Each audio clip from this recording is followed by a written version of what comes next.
Nobody invited him. Nobody knew his name. And yet, every single Sunday he came. He never barked, never caused trouble. He would simply walk through those church doors, move quietly to the altar, and lie down. The congregation thought he was lost, maybe stray, maybe crazy, but this dog had a reason for being there. And when the pastor finally discovered the truth, he broke down and wept in front of his entire church. It started on an ordinary Sunday morning. The choir was singing, the pews were full, and the doors of the church swung open, not for a late member, but for a dog.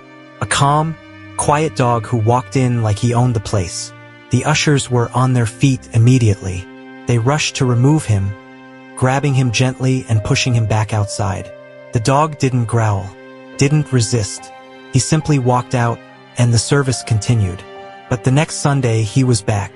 This time, before anyone could react, he walked straight down the aisle, past the confused faces, past the whispering members, all the way to the altar. He turned once, lay down quietly, and closed his eyes. The church fell silent. Nobody knew what to do, so they let him stay. Week after week, the dog came, always on time, always peaceful, always to the altar. And when the service ended, he would rise, walk back through the doors, and disappear down the road.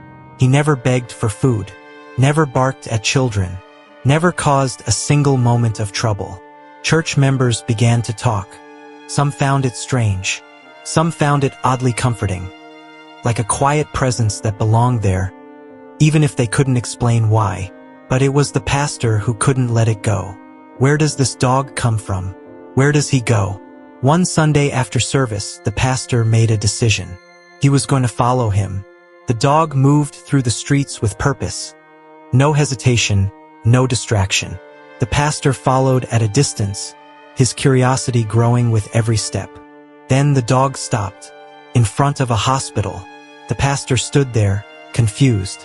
A hospital? He looked around, wondering if the dog would turn back.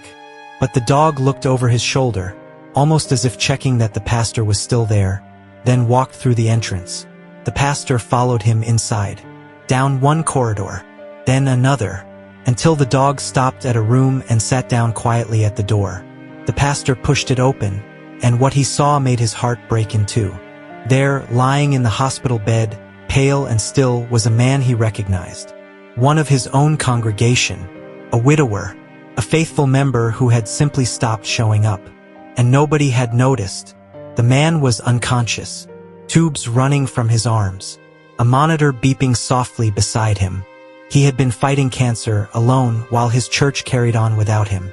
And his dog had watched him suffer, had watched him drag himself to church in pain and come home with a smile on his face, had seen how those Sunday services gave him peace when nothing else could. So when the man could no longer go himself, the dog went for him. The dog had been going to church to pray for his owner. The pastor sat down in that hospital room and wept. He couldn't hold it together. Right there, beside a man who had suffered in silence, he cried. That same evening, he made a call. Then another. Then another. By nightfall, the congregation had rallied together.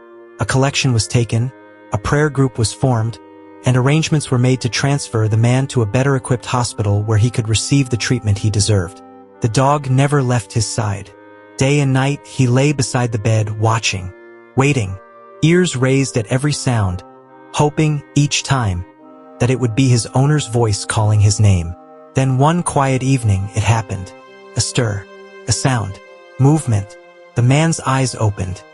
His lips moved, dry and slow, and the first word out of his mouth was his dog's name. The dog exploded with joy.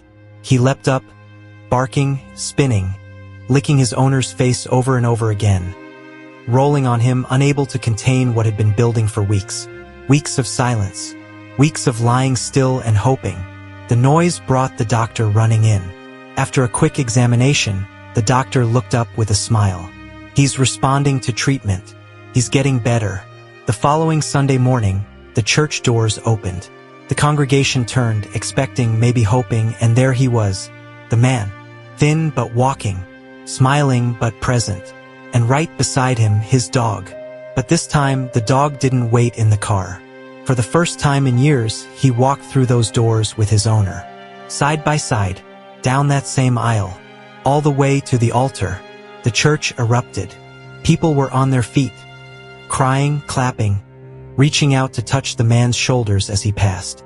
Because they finally understood what that dog had known all along, that sometimes love doesn't wait to be invited. It just shows up every Sunday and lies at the altar until the prayer is answered. If the story moved you, share it with someone who needs to hear it today. And if you believe in the kind of love that never gives up, give this video a like. Because some miracles don't come on wings. Some of them come on 4 paws.